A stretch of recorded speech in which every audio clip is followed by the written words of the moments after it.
You're listening to On the Ear, an audiology podcast sponsored by SpeechTherapyPD.com. I'm your host, Dr. Dakota Sharp, AUD CCC-A, audiologist, clinical professor, and lifelong learner. While I primarily work with pediatric cochlear implants and hearing aids, I am absolutely intrigued by the many areas of audiology and communication in general.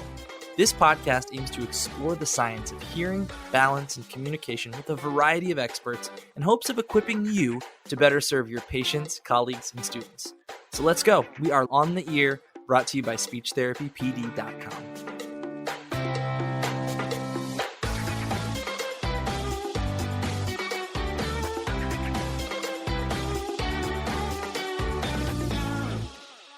Audiologists receive years of training and continuing education to master the clinical side of our responsibilities. We have training in a variety of clinical settings and eventually go on to train and precept future audiologists ourselves. But in many contexts, clinicians either seek out or are thrust into positions of leadership, positions that very few received any prior training for in their education. So if that leadership opportunity comes along, do you take it? Should you take it? How would you grow? How would you support the people that you're leading? There's so many questions you probably have, and today's returning guest is going to help lead the way. Dr. Madison Howe, AUD CCC-A, is an assistant professor and director of clinical education for the Doctor of Audiology program at the University of Arkansas for Medical Sciences.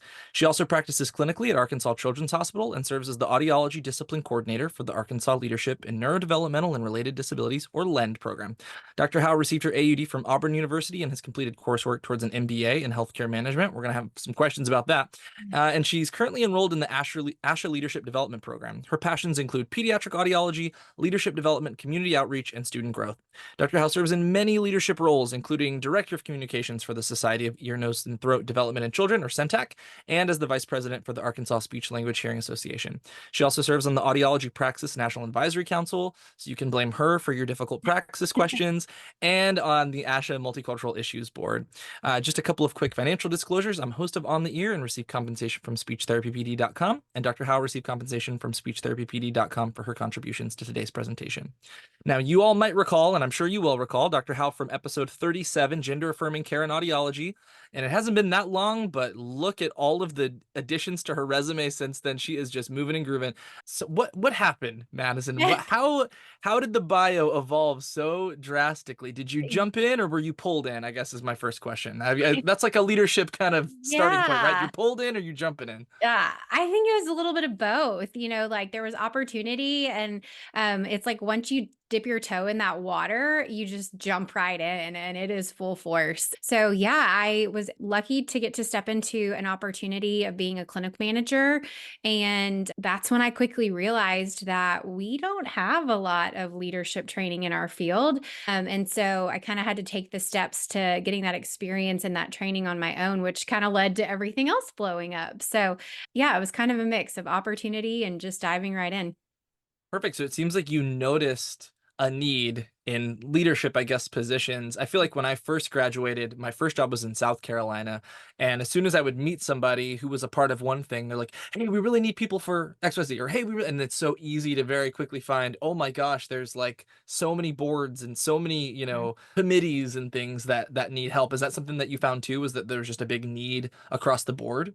Absolutely. And I think there's this big shift right now of really trying to get younger people into those boards and committees, because we kind of are at this turning point in our career where we've got these amazing big name people that have carried the field for so long, and we're so honored to have been led by them for a really long time. I think of like James Jerger and all these people that have been wonderful are moving into retirement, and who's going to fill those seats? And so we are seeing sort of this shift and this need for new minds, new fresh faces and ideas to step up and fill these leadership roles. And I think it's so cool to get to serve on some of these committees and boards, because you are seeing lots of generations. You're seeing the people who've been around for a while that have great mentorship, and then this new generation. But I think this is the first generation that's kind of having to get into it. Before it was like, well, audiology was evolving and growing and becoming a field. Now we're in this phase of what's next. Who's going to carry it now? And so this is a great conversation to have, because we need so many leaders in so many ways in our field right now. So tell me then, what was that kind of like first step? So if you could give us like a quick timeline of how Yeah. fast you went from, okay, I'm officially graduated, I'm an Uh-huh. audiologist, I just want to get my chops and be a good Mhm. clinician, to, oh crap, I'm like in charge of leading or Yeah. guiding or something. What was that timeline like? So I spent about 5 solid years just clinical practice, learning, being involved in organizations, my state organization, ASHA, really kind of seeing what that looked like. And then the deeper I got into it, the more I wanted to be involved. And so, it started small, joining a committee at our state level and getting to see the change we could make there. And then that kind of evolved into, well, maybe you want to be on an ASHA committee, or maybe you want to evolve into being on a different committee. And then eventually that, through mentorship and what I learned in those committees, that turned into, well, maybe you want to serve on the board, or maybe you want to have this leadership role. And I think that's what's really cool about our field, is that everyone's a mentor, even when you don't realize it or you're not in a Mm, formal position. So serving on these committees and learning from these people, you are going to grow. Even if you're nervous about it, just stepping one little foot in, saying, you know what, I'm going to try to join this committee. No matter what level it's at, I guarantee you someone will be on that committee that will mentor you and kind of push you to the next opportunity. And it's now really cool to get to be on this side of it and see new people joining these committees and say, hey, I think you could try for this next thing. So it really is a world that once you get into, it can really take off because people are really encouraging. awesome. So it sounds like it started pretty locally for you with at Mhm. a state level organization, which is probably about as local as like more structured leadership Mhm. organizations go, right? That's probably about as small as it gets. And then getting involved there, I'm assuming like an officer position is Mhm. open and they're like, Madison's been doing a great job in this committee. Like, you should really do that kind of thing. What kind of positions were there at that level in terms of leadership for you to get involved in? Yeah. I think one thing that's great about our state organizations is audiology is still relatively small in most of our states. And so typically, you might be one of 30 to 100 people that are in that state organization. So they're always needing an audiology voice in some capacity. For me, they were really looking for somebody to be on the communications committee first, which I thought was really cool because I'm like, I like social media, I like scrolling. And so that They're was like, really, you're the young person. You could yeah, take over this. yeah. I have been thrust into that so many Yes. times. Well, It's you such a do a great job with it. well, not exactly, but you got to figure it out as you go. When they Yep, tell you, yep. when you're voluntold. I guess Yeah, that's hold on. Let's do a little sidetrack real yep. quick. In the leadership progression, how often is voluntelling a part of you landing in a position? For me, it's Yeah. been a couple times now. I think a couple. It was it Yeah. was it was kind of like, give this a shot. And I totally recognize it may not be what people love and they're voluntold and they're like one and done and I'm out. And Hmm. that's great. But yes, I do think sometimes you need that push, especially when you're young in your career and Yeah. you're like, "Oh no, all I've ever wanted to be is just a clinical audiologist." Hmm. I haven't done this long enough to be able to be on a podcast talking about leadership.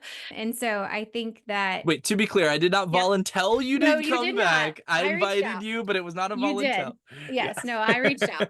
But, yeah, I think that you kinda have to see past it, and that's sort Yeah. of that silver lining of, do you look at that as, "Oh gosh, I have to do this thing, I don't really wanna do it." Hmm. And if that's the case, maybe, serving in one of these roles really isn't for you, and that's totally cool. But if you find yourself like, "Ooh, I'm kind of excited that someone passed me that torch and, maybe it'll turn into something." But, I think don't ever discount what a small opportunity could turn into, because you might be voluntold to run the Instagram page for a day, and that could blow up to being on the board as the communications director. Yeah, And that's that's I think kinda, that's a great yeah. example. Yeah, that's Yeah. kinda how I got into Syntac, was they were like, "Would you do like a audiology day in the life of Instagram takeover?" And now 3 years later, here we are.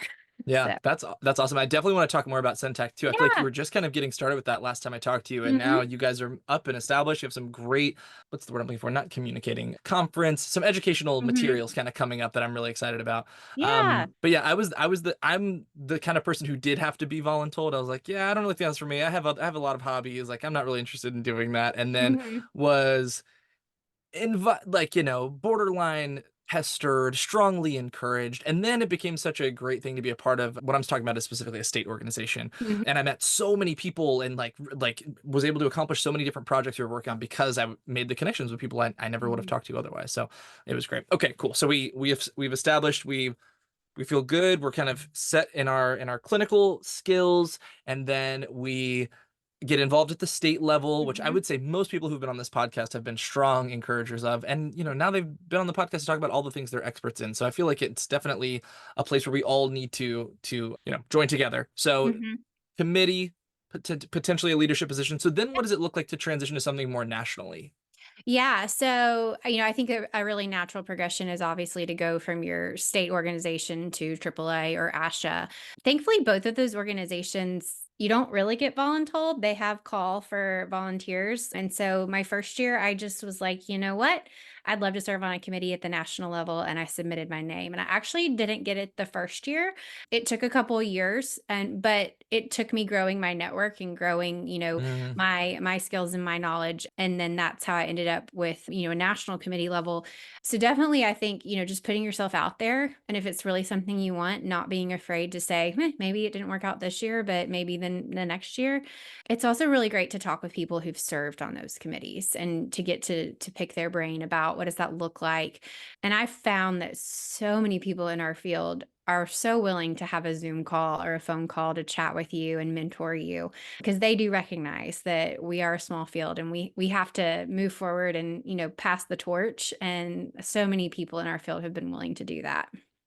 So yeah, I think that's a great point. I feel like we have a mutual connection with Donna Smiley, who was on the Yes. podcast Yes, on she episode was. 31. Yep. And she really talks about kind of a similar topic, but from her perspective as somebody who's been in the field for a long time. And I think this is going to be a great kind of like companion episode to have this kind of like in Yeah. the beginnings stages of moving through these leadership positions, and then somebody who's be able to look back a bit Mhm. more on that. So I think that's really cool. So that sounds like somebody you've probably been connecting with, who's been Mhm. mentoring you, which is great. So then tell me what you've seen from the state to the national level in terms of Mhm. need. Like we Yeah. say like, oh, we need leaders, we need volunteers, we need that. But like how is the lack of that like actually having an impact on things?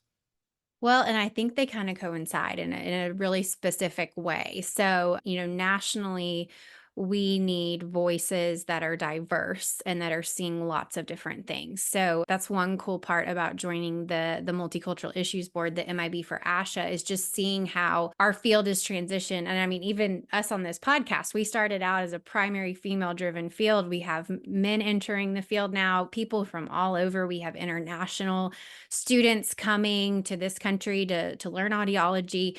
And so there's such a need to support this new diverse workforce. Mm, And, we hear so much about diversity, equity, and inclusion, but then to really understand how it impacts our field, not only for our patients, but for our coworkers, for other people in the field, and making sure everyone's voice is heard, and whether you can represent a minority in one of these groups or you can serve as the word just left me, an ally. You can mhm. serve as an ally, to help have a voice for these people. And that's really where I think we're heading. We're also facing lots of things in our fields. Thankfully, Dakota and I, being in pediatrics, don't have to worry about it as much. But over the counter hearing aids, we have so many things that we need people who've actually been on the front lines voicing and expressing what that looks like moving forward. And then the cool piece is if you serve at the state level, also, you get to bring very specific things from your state to the national level. Yeah. So, one thing here in Arkansas we're advocating for right now is we don't have adult cochlear implant coverage under Medicaid. Mhm. Kids turn 21 and their cochlear implant breaks, and it's like, too bad, Yep. you know?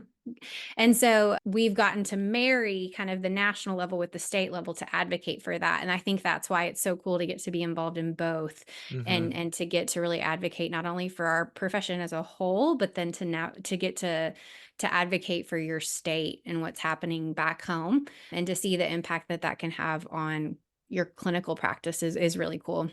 Yeah, I think that link makes a lot of sense. And especially when you think of your progression going from something more local to something more national, there's probably, on top of you having a better understanding of the issues you can bring to the table nationally, that you might Mhm. have more resources to help address, more networking, more lobbying power, right? Is also just an understanding of like how these organizations work. I remember when I got into college and I joined, this is like a deep dive, but I joined an a cappella group, and Oh. it was like all very structured, right? We had to follow, like, we had like parliamentary procedure, right? Mhm. We had to motion things and say, I'd never Mhm. done anything like that before, right? So it's like, if you're not used to how organizations are run, getting involved at the state level is probably a much more, easy transition into learning a lot of the ways that organizations, are managed and run Mhm. before you transition to something more national, where it might be a little more, I don't know, what's strict might be the wrong Formal, word, but yeah. formal. Yeah, that feels fair. So, Mhm. was there any kind of like, I wouldn't, it's not like a culture shock, but you know what I mean? Was there anything Yeah. surprising by how things are run at the national level versus the state level?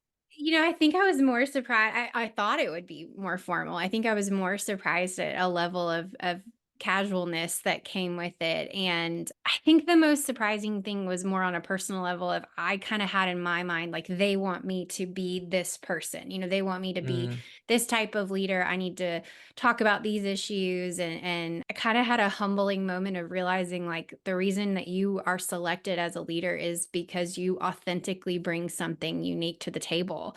And they didn't want to hear, they didn't want to know about all what I knew about clinic, or trying to make myself look like I could do they wanted a young person that could bring voice to what's happening on the younger side of things for our new grads, for our early career mm, professionals. And it took me a second to realize like, oh, they just want me to be authentically myself. yeah. And I think that that's a lesson we learn at different points in our life, but I really expected it to be very formal. And I needed to present myself in a three-piece suit and be very very on my p's and q's.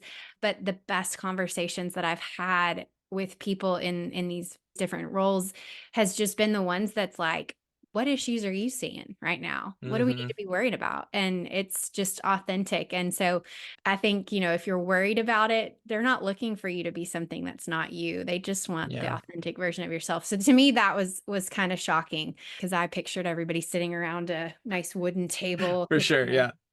but everyone's just authentic and they really, really want your authentic input.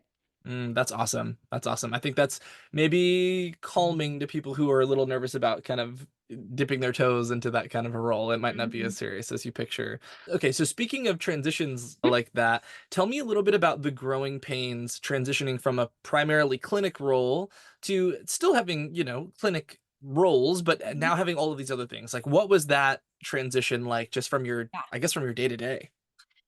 Yeah, I think, from the perspective of serving on like state boards and committees, that just was a time commitment because a lot of that stuff happens after hours, and that's more volunteer. So definitely time commitment there. But as far as like having a formal leadership position maybe in your organization, there was a lot of growing pains when I moved into a role like that. Number one for sure being that we just don't have training in our field. We're starting to see programs like I'm doing the leadership development program right now with Asha, and that's been fantastic, but that's a relatively new program, and we don't learn about it in school necessarily about like Hmm. how would you lead a group of audiologists. And you can even do a quick Google search or a lit review, and there's not even like literature out there about how are we training people in these roles. There's lots of literature in training nurses because they use a hierarchy system and that feels very natural to them. It doesn't feel natural to us. Yeah. So like you probably remember, Dakota, in your externship or in your first job, you walked in, you met the leader, they were kind of always the leader to you. That Hmm. already set the tone, but that's not always the case. So like, for me, you move up into a leadership position, but now the people that you're leading have just been your coworkers for several Yeah. years. Yeah. So I think the biggest one that I think of is that transition from being a coworker to now what some people would say is the boss. Hmm. And how do you still command the level that a leader needs to have with respect and leading the team, but still maintain those relationships that you've built with your coworkers? Yeah. And that can be really challenging. I believe that could be really challenging. That sounds like a little bit of my personal nightmare. Mhm, But so what do you do, right? You don't have mhm, the background, and mhm, there's all these, there, I have to imagine the biggest thing is like, just interpersonal conflict management. But of course, there's all the other things that come in the day-to-day of a mhm. leadership role in a clinic. So what did you do once this became the reality Yeah. for you? Where do you go?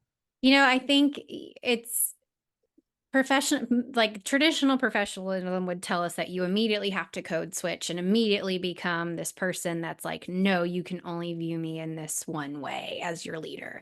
And I don't think that is truly what happens. I think you can still maintain those relationships you've had. You can leverage them to your benefit. These people better because you were their coworker. Their Mm, strengths, their areas that they need to improve in, and you can utilize the relationship you've built with them to help lead them. But I think, and we'll probably talk about this in a little bit, but coming in with a vision and sharing that vision is so important mm, because that's what's really going to help them see you as a leader and kind of separate that boundary. But I think it looks different for every team, but don't be afraid to leverage the relationships that you've already built. And I think if you truly have some natural leadership qualities, people have recognized that in you for a while, and sure. it won't surprise them when you transition over. Yeah, that makes a lot of sense. I like that, coming from like starting with what you already had, right? Which is Mhm. positive relationships with these people, and then using that to drive what leadership looks like, I guess. So then when you're interested, I guess, in kind of expanding your understanding of leadership itself, or, just the terminology that can be used in a professional development context as it pertains to leadership, where do you go to look? Because like you mentioned, we don't have any direct, it's not like there's Audiology Leadership Mhm. 101 that you can just tap into, or maybe there is, I don't know. So where did you go? Like, what Yeah. resources did you It pull into? might. And, there's some things like there's some stuff in the clinical nursing world that can apply to leadership and audiology, but it is challenging. And so, for me, I kind of dived head first and I was like, well, if I'm going to do this, I need to get a degree in it. So I pursued an MBA in healthcare management. And while I learned a lot through that and a lot of it was applicable, I don't necessarily think that you need to go to that extreme. I think there's a lot of resources that you can utilize that maybe don't require a degree commitment. I do think, ASHA's got some great programs. I know AAA recently started I'm gonna look up the name, I wrote it down. It's the Jurger Future Leaders of Audiology Conference. So AAA Mm, offers that.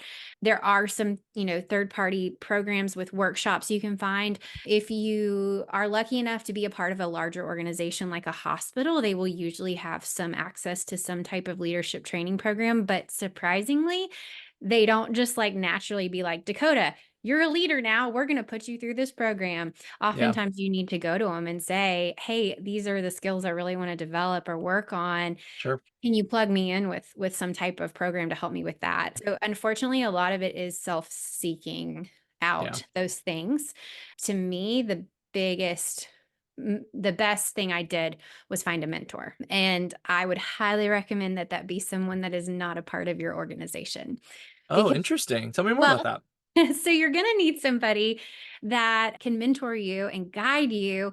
And while it might sound great to have someone in the organization, which maybe you do, maybe you have another one that's in your organization, but I really would advocate that you need someone outside your organization because you're going to have that day that you are frustrated with Mm-hmm. your organization. Yeah, And maybe you need to voice that because as a leader, you need to talk through things out loud sometimes. sure. And so having a mentor that is a safe space that you could say, you know what, upper administration is asking us to do this, and I'm really frustrated, and I don't Yeah. really know how I'm going to make this happen. Having that third party just makes it so much easier to be able to express some of that frustration and work through it so that you can then lead forward. So that is one thing I can't recommend enough is finding a mentor. Yeah, that's a great tip. I really hadn't considered. I mean, part of me is like, wouldn't you want somebody who knows the ins and outs? But no, you're right. Uh-huh. You also want somebody who does not know the ins and outs, so that You you can you complain do. about those things and Hmm. vent those frustrations, but also get an outside perspective that isn't stuck in that Hmm. system. I think that's really good advice.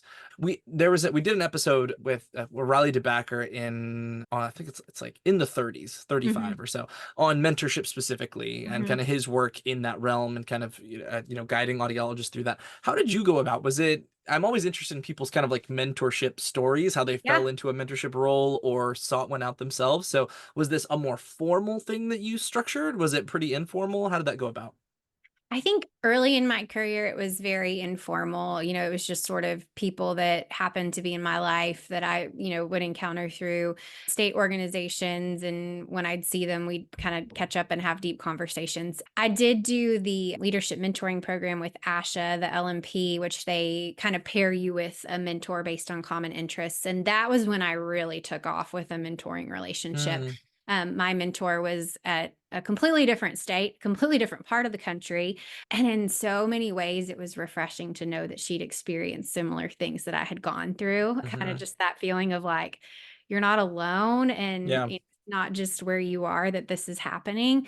So, that's a great outlet is to go through an organization like AAA or ASHA to find a mentor, but I think it doesn't necessarily have to be formal. If you find someone that you're connecting with, you can just say, hey, I'm in this phase of my career right now. I Hmm. really am seeking someone to mentor me through it. Would you be interested in just meeting once a month and talking through things that are going on? But that has been one of the most valuable things I've done is finding a mentor. And it's cool to still connect with them too, even if we only connect 3 or 4 times a year now, but just to Yeah. catch up. And I think it's equally as cool for the mentor to get to pass the torch. Yeah, I absolutely love my mentors. Shout out to them. They have both been guests on this podcast, but I won't call Mhm. them out by name. But early on, you better believe I had to stretch my network thin to find guests for this thing. Mhm. But now I've got amazing people like you. Okay, so tell me a little bit about the decision to look into an MBA. What took you down that road? Now, I'm somebody who loves school. Like Yeah. I'm like, give me a reason to go back to school. Like Mhm. I will go in a heartbeat. But I don't know about an MBA. It sounds like too much math. It was a lot of math, and I will say the accounting and the economics courses were the hardest to get through. Yeah. So at the time I was in a clinic manager role at a children's hospital, and I really went back and forth between a master's in health administration and an MBA. And kind of the advice I was given by the mentors in my life was the MBA is sort of the way to go with that because it encompasses so much more leadership and Sure. not just administration, which that's an interesting when you get in that world, it's an interesting distinction between Hmm. leadership and administration because they're Yeah. two very different things. And so leading people was really what I was interested in learning more about. And while there was some math involved in the MBA, I did feel like I learned a lot more about leadership theories and, utilizing people's strengths. I learned a lot about myself. And so it thankfully, I found an online program that was self-paced, so I was able to still work. I didn't have to, give up my life to get an MBA, which was really important to me. I needed something that would work with my current job. But, like I said, like I learned a lot, but I still think that you could learn a lot of those things through other outlets. I don't think you necessarily would need an MBA. Yeah. I think that thanks for to maybe getting some Yeah, people don't off. don't put yourself through the accounting class, please. It was not fun. It's not us audiology brained folks are not meant to do accounting. Yes, it's not. It's definitely not for me. Okay, Mm-mm. so, but I'm sure in this process you've learned a lot of things, specifically in the more like, let's get a little bit nerdy in terms of like Mhm. leadership theory, because that's probably one of the things if you were going to start a leadership for audiologists class, Yeah. of course it's going to be about relationships and it's going to be about accounting. No, I'm just kidding. Mhm. But I'm sure it's going to have some of these like theories and things. So, where would you start? What would be like Yeah. 101 in like some of the theory that people should learn? Yeah. So, there's I'm not going to bore you with all the different types of leadership theory that are out there Hey, because there's what else are we here for? We're not gonna be bored. You're I know. crushing this. There's so many that have evolved over time, but there's really one that I feel like is kind of the gold standard right now, which is the transformational leadership theory. So this was coined in the 1970s, and it was sort of in response to the current trendy leadership style, which was transactional leaderships. So that transactional leadership is based in like, Dakota, I'm asking you to do this. If you do it, I'm going to reward you. So it's just Mhm. transactional. So it'd be like, Dakota, I need you to see 8 patients in 4 hours instead of 6. And if you do that, you'll get a raise. Um, Transactional leadership didn't really foster innovation. The Mm, the employee just kind of was like, I'm just executing orders here, sure. very military, very just like do and get rewarded. But in the 70s, with all that feel good love that was going on and this sort of mind awakening, people were like, we want to contribute, we want to innovate. And so that's where transformational leadership theory was kind of born. So it's really based in influencing and inspiring others. So Mm, using that same example under transformational leadership theory, I would come to you and say, hey, Dakota, we need to increase our patient flow. So, what do you think that looks like? How do you think we could do that? And you and I would then work together to kind of figure out how we could do that. And so, in that moment, I've transformed you and I've empowered you to mm, kind of do this yourself. And honestly, it works great for the leader because it's a form of delegating, right? sure. Like Sure. 90% of leadership is honestly leading other people to realize that they can do it and that you Hmm. don't have to do it for them. Yeah.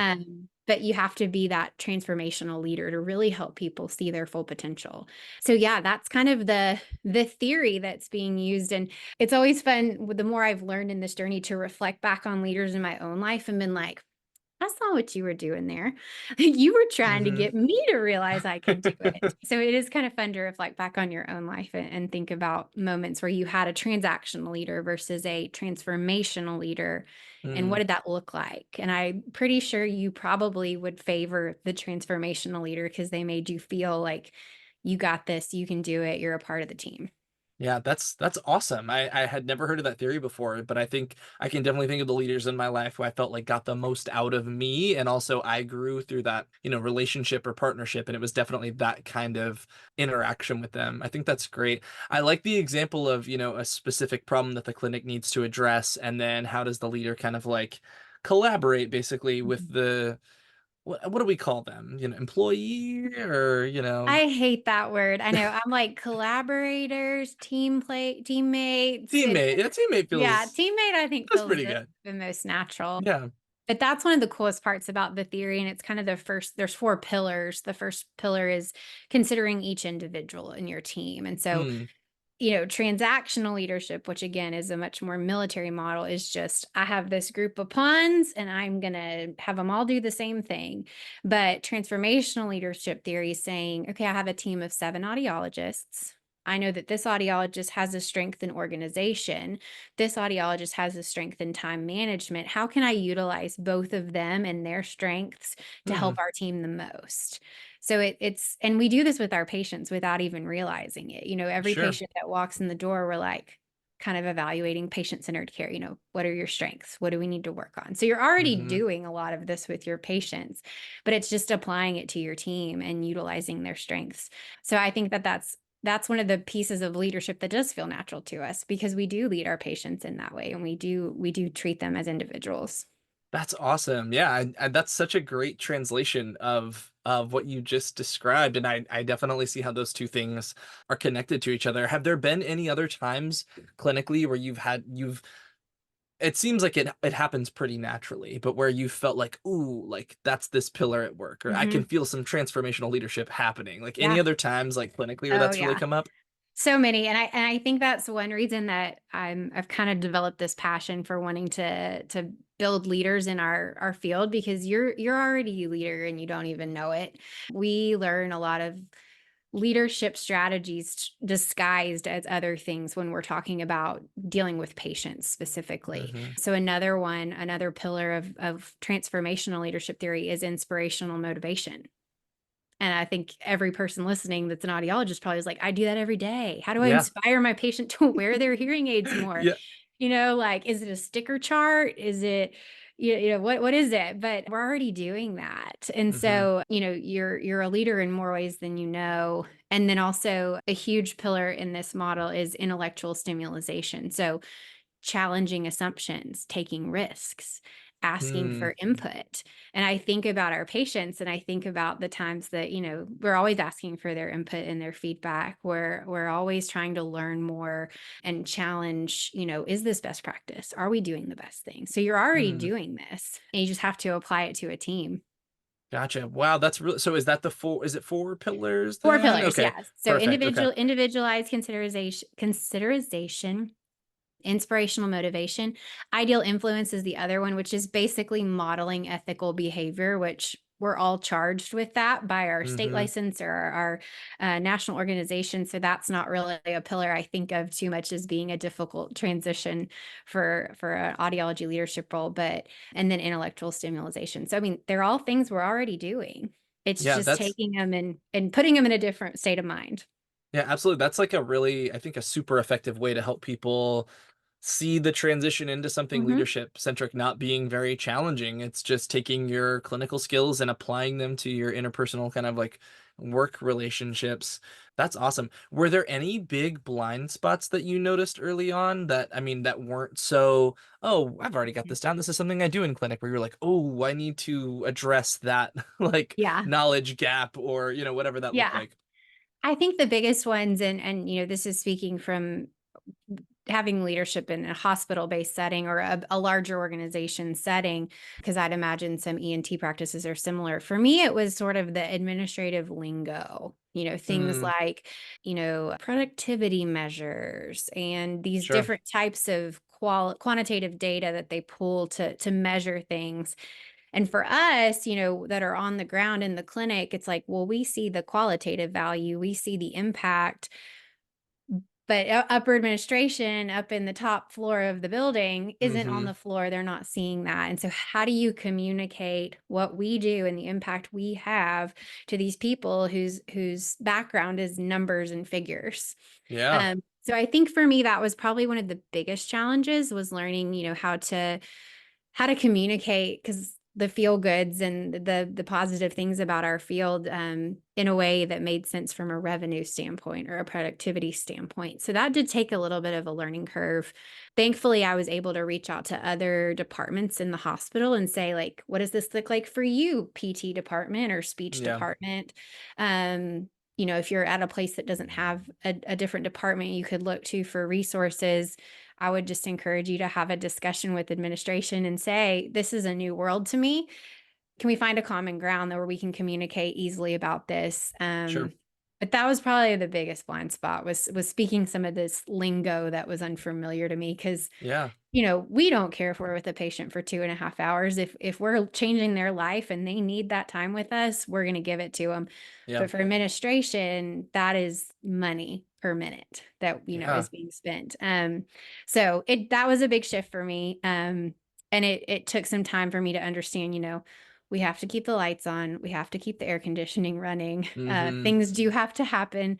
Yes, we would give everything away for free if we could, but Yeah. that's not the case. So that was just personally a hard thing to get in my mind of sort of the business aspect of leadership. Yeah, that's totally fair. I feel like I hear that actually a lot, that I don't know if it's our generation of audiologists or if it's just audiologists in general kind of have that Mhm. mentality where like we just wish we could give it all away. Like we just Oh. try not to think of anything Mhm. financial. But Yep. yeah, I can't imagine once you're in that role where somebody's breathing down your neck now that, this metric wasn't, blah, blah, blah. I mean, that's gotta be a whole new, and then you're having to now not regulate, but be in charge of that information over somebody who was just your peer, a Yep. month ago. And I mean, that's got to be a really, really challenging transition, but it sounds like it was something that you were able to navigate successfully.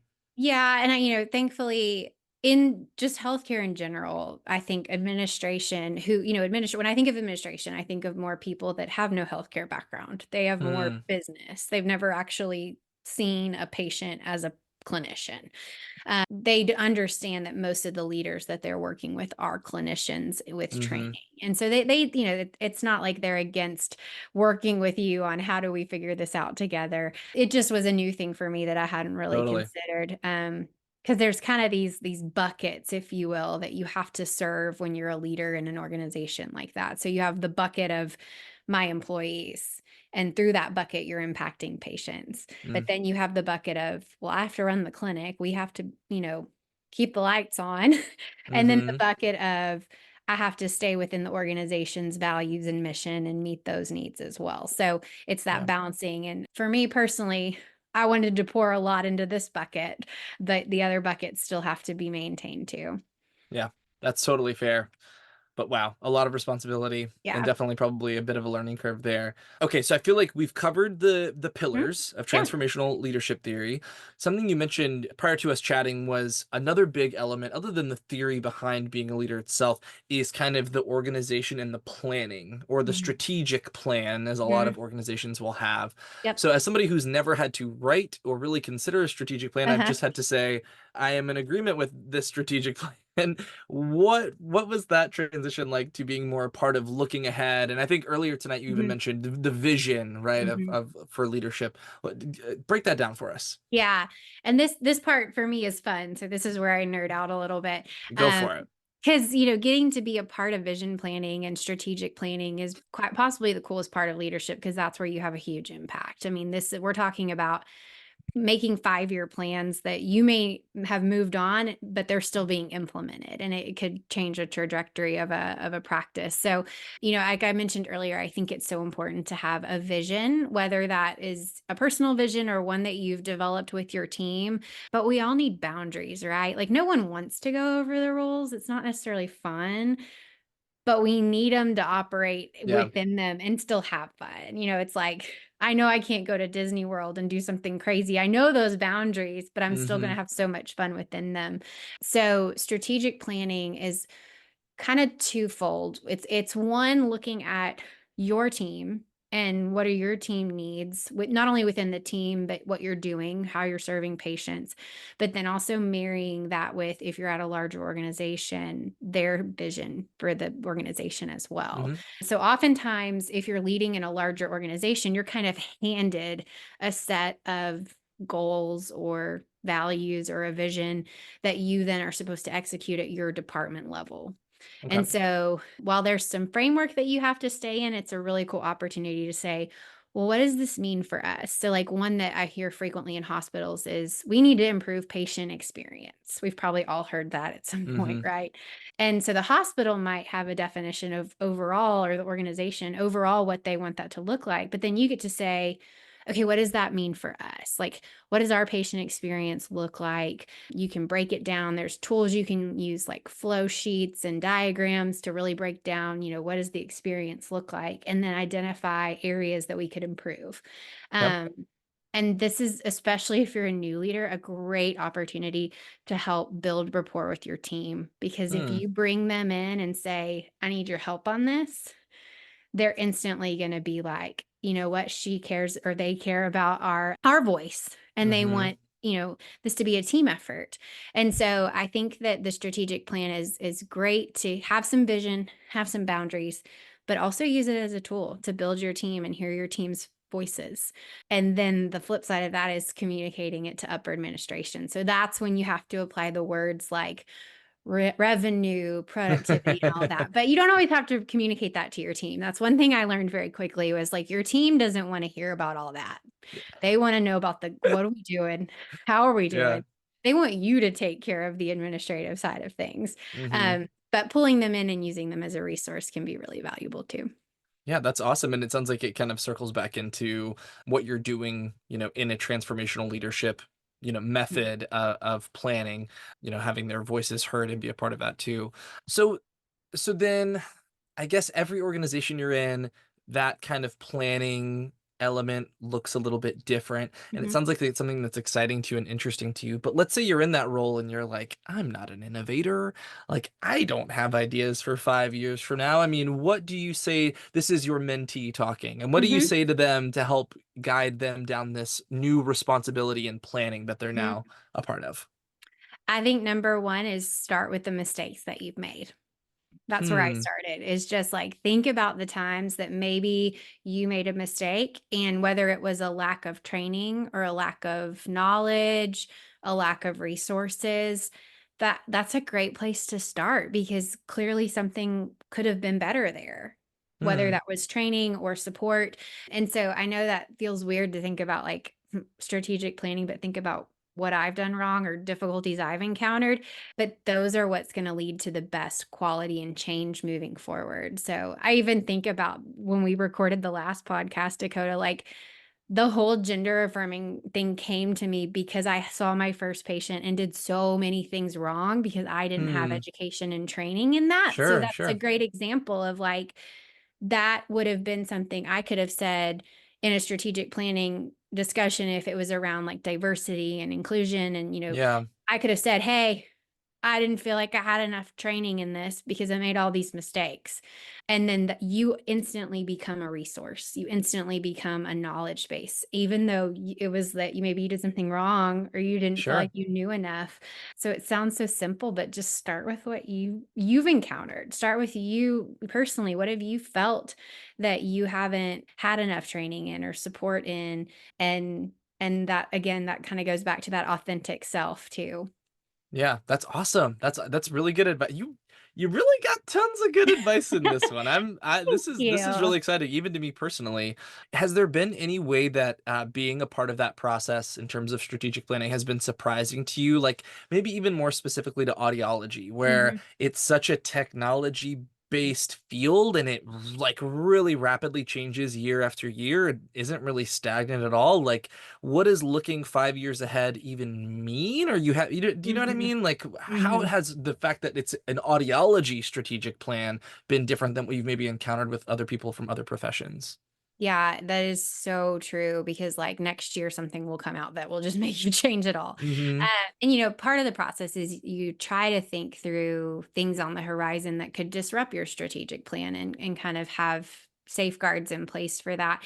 I think a strategic plan is probably a lot more broad than people realize. So like a strategic plan isn't going to say we're going to sell 75 hearing aids in the next 5 years. It's Mm, more, we're gonna increase our sales by 20%, or we're gonna sure. increase so it is more broad. I think that's shocking to some people. It is really hard. Like, I hadn't really thought about that until you said, specifically to audiology.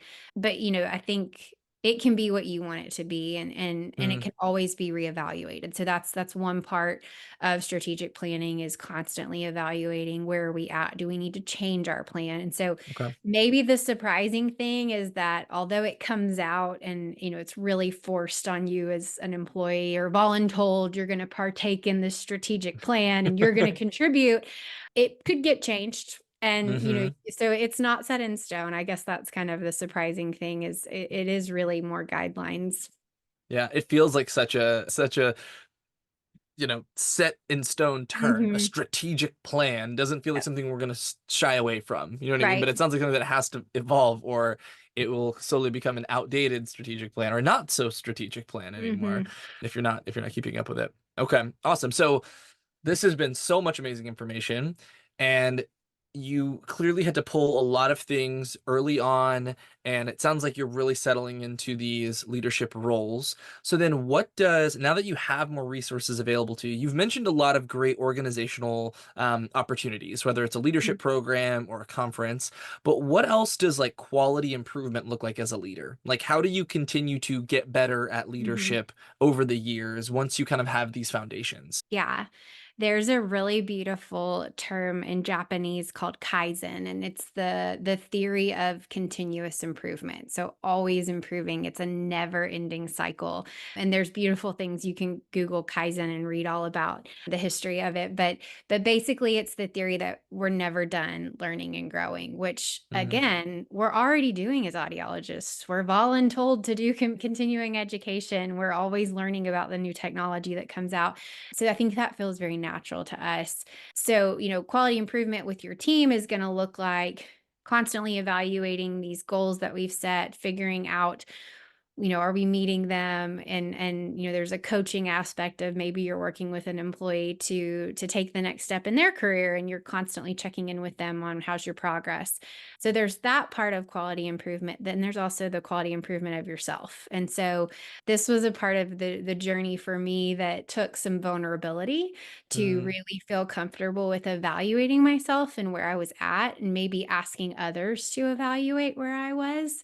But there's some really great resources that you can use. There's Clifton Strengths is one, 16 personalities, emotional intelligent assessment, journaling even can be helpful and just flipping back and saying like oh man, I was struggling with this, at the beginning of the year. Now I feel so much more confident in that area, or maybe I Mm, still don't feel confident. But you have to get comfortable with exploring yourself and interesting. knowing yourself. And that's a huge part of that continual improvement, quality improvement, because your team can only be as good as you're giving out. Sure, sure. Yeah, those are all very practical. I appreciate that. They're very practical ways to continue to grow in that kind of role. And speaking of growing in that kind of role, like what are your hopes and goals as you continue to kind of, seek out and are thrust into new leadership opportunities? Like what is, I don't know, it's this isn't obviously like a general trajectory for Mhm. anybody because everybody's journey is going to be a little bit different. But like what do you hope to continue to do with these leadership roles as they've come along? Yeah. I think the one thing I'm loving right now is getting to pour into students and helping them be prepared, not just for being a clinical audiologist, but like being prepared for the workforce and Mm, kind of having a vision of like, what do they want their career to look like? Have they ever considered leadership down the road? Because no one talked to me about that in grad school. And, it just, what could that do if we mention those things and put those bugs in their ears? I really love getting to serve on organizations and get to network with people across the nation, across the world. So I would really love to continue that. Would love to grow in that area. But that's one cool thing about our field. I feel like we say all the time is that it's multifaceted and you can do so many different things. So right now I love this role, but who knows, maybe I'll follow Donna Smiley someday and go work at the big house in DC. But I really think part of being a leader is having that open mind to like sure. anything could come, and always being willing to consider a growing opportunity, Yeah. no matter how scary it might be. Yeah, yeah, that's great advice. Yeah, I'm excited to see whatever steps you take. I'm sure you're going to do awesome things with that. I know we're getting close to the end of our time. I wanted to ask because it kind of set a visual for me a little bit earlier, but when I was talking about, there is most programs don't have a class that is, leadership and audiology. Maybe tonight's conversation is a thought to many programs to consider this kind of a thing. Yeah. But if we're thinking about what the syllabus looks like, and I'm the student, I'm the student who actually reads the syllabus, okay? And Mhm. as the professor, I'm also the one who's like, did you read the syllabus? So, Uh, it's a two-way street. yeah. What have we missed that you'd put in the syllabus? We've talked some theory, Mhm. we've talked some opportunities to grow, a timeline, places to Mhm. begin. What have we missed so far that you feel like you'd want to include in that class? I think like a huge part of it is just remembering that, and this could apply to all we've talked about, but like leadership happens every day, whether you're in a leadership position formally or you are a clinical audiologist on a team of 6 people. You still have leadership opportunities every day. I think Hmm, a course could include about how we lead our patients, how we yeah. lead families that we work with, how we lead multidisciplinary teams. I mean, when you're working with an ENT, a speech language pathologist, and a psychologist, and the root of what the patient that you're talking about is hearing loss, you're the leader of that team, whether Hmm, you realize it or not. And just how do we enter into that with the confidence and the ability to see what we're doing as leaders? sure. And so I would definitely want that class to include more about the opportunities even when you're not in a formal leadership position, because you're doing it every day. Every single person listening, I guarantee you in some way is leading somebody maybe without even realizing it. And just the importance that that has and the influence that you can have on others through that. Yeah, that's great. I think that's kind of the in a nutshell. Our conversation is anybody even considering a leadership role who's nervous Mhm. about it needs to just check in with the fact that they're doing it already. I think that's great. Okay, so I like to usually end an episode with like almost like an advice kind of a thing. Mhm. I think last time we were talking about like, what advice would you give students or clinicians who are, new to, this topic? So Mhm. starting with more like a student, especially a very like green, maybe even I've had people reach out that are undergrad students, and I'm like, wait, this good for you that you're already Yeah. this far ahead of things. I wasn't even sure it was audiology back No, then, but good for you. that was Um, journalism. yeah. Here So we what, are. yeah, it's awesome. So what do you have advice wise? I mean, I think the most obvious one is like get involved, right? Mhm. But is there anything else that you would recommend? Like if somebody knew that audiology was for them, they're on that track Mhm. that you're like, oh man, I flipped back around and started working on the MBA. You know what I mean? Should they be into those things earlier? Or what's the advice? What do you think? Oh gosh. I The first part of me wants to say just let the journey happen because Hmm. I would have never, ever been right here. I was a girl who growing up was too shy to answer the door or call the pizza delivery guy. Like, I think I was shy until the second year I started working. So part of it's just the journey and like I mentioned earlier, like learning from your mistakes, being okay to talk about them, let the journey happen and, Hmm. take advantage of every opportunity and never shy away from something as being an opportunity. I think that's probably the biggest advice is like it might seem small, but it might blossom into something really, really cool and really life changing or career changing. So, take every opportunity. I think the other thing is be adaptable. And, Hmm. I know it's cliche with COVID, but like we've learned more than ever that you have to adapt and maybe your career takes a shift and it doesn't look like what you thought it would. Or maybe you're in a season where you're not loving it as much as you thought you would, but Yeah. there's something to be learned there. And I promise you, especially if you're thinking leadership down the road, I think I talk more about the difficult times or the times I felt like I was doing something wrong more than I talk about the times I was doing something right or the times that Hmm. things were really, really good. Yeah. So even if life is a little hard right now or your career isn't exactly where you want it to be, that's going to be a story for you to use down the road to mentor someone else or to influence someone else. Yeah, that's really good advice. And I appreciate that it doesn't have to be as specific as like join, take this class or do this thing. It's like Mhm. just enjoy the ride and learn things now because those are that's what's going to set you up. And I do think it agrees with the thesis of everything you've said so far that it doesn't take any of these extra things to be in that leadership role. It's recognizing what you've learned from all of these past experiences and applying them to that. And you can Yep, figure out the theory later, right? That's awesome. What about absolutely. for somebody who's a little bit more seasoned and who's, Mhm. even older than us maybe and is like kind of been in their clinical role for a long time. They've Mhm. never actively pursued anything leadership wise. They are at a point where they're like, maybe I'm just not, cut out for any kind of leadership thing because I've been, Mhm. I've just been in this role for so long. What would you say to someone in that position? Find a mentor, first of all, Hmm. because talking out loud about things with someone else makes you realize, like, I did do that. I do know how to do this. That's cool. Like, mentors 99% of the time are just sitting there going, huh? Yeah, you're right. Because it comes out. Yeah. So find a mentor, number one. Number two, join a committee because there are people on those committees that have some natural ability to see your talents and guide you into the next step. So whether it's a state organization, a national organization, whether it's a committee to plan an event at your Hmm. organization, just join a committee, join people, see other people, see what you bring to the table and how you can complement that committee. And I really think that that will just be that spark that you need to realize that you can do this and Yeah. it's not that hard.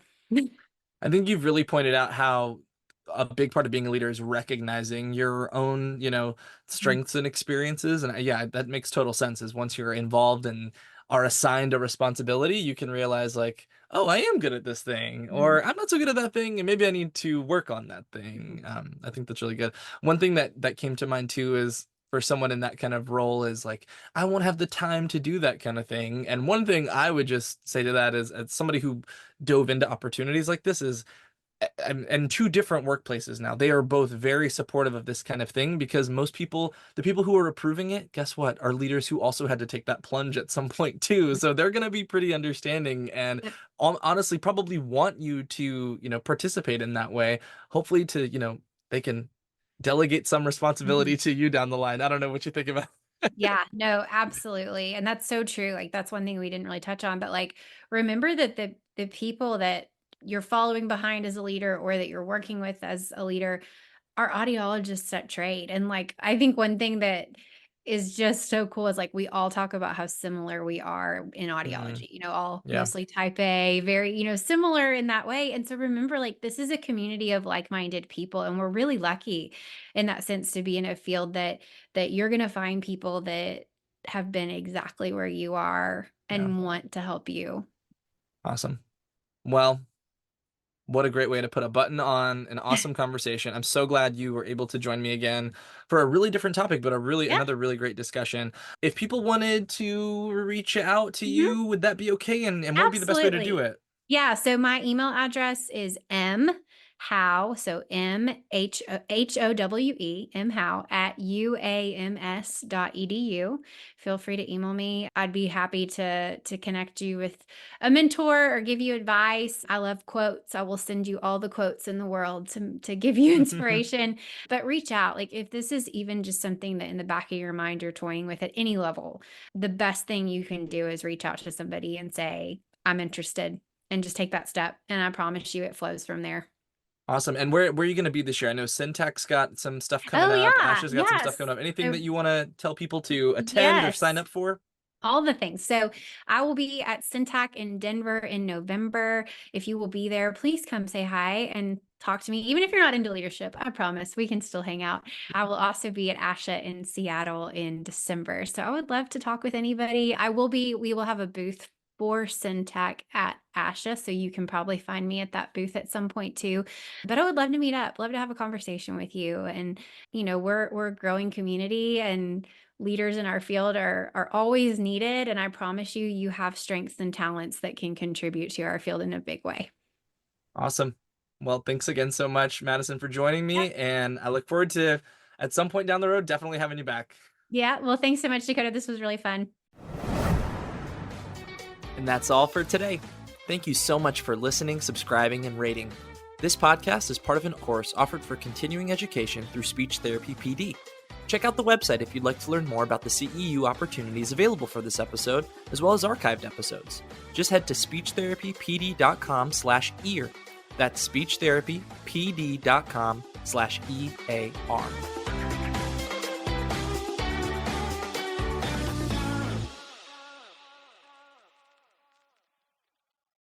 Do you enjoy listening to On the Ear but wish you could earn ASHA CEUs for it?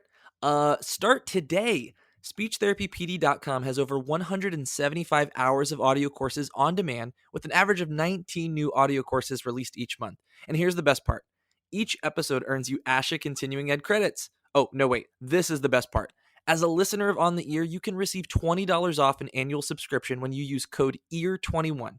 Just head to SpeechTherapyPD.com to sign up and use code EAR21, EAR21, for $20 off your annual subscription.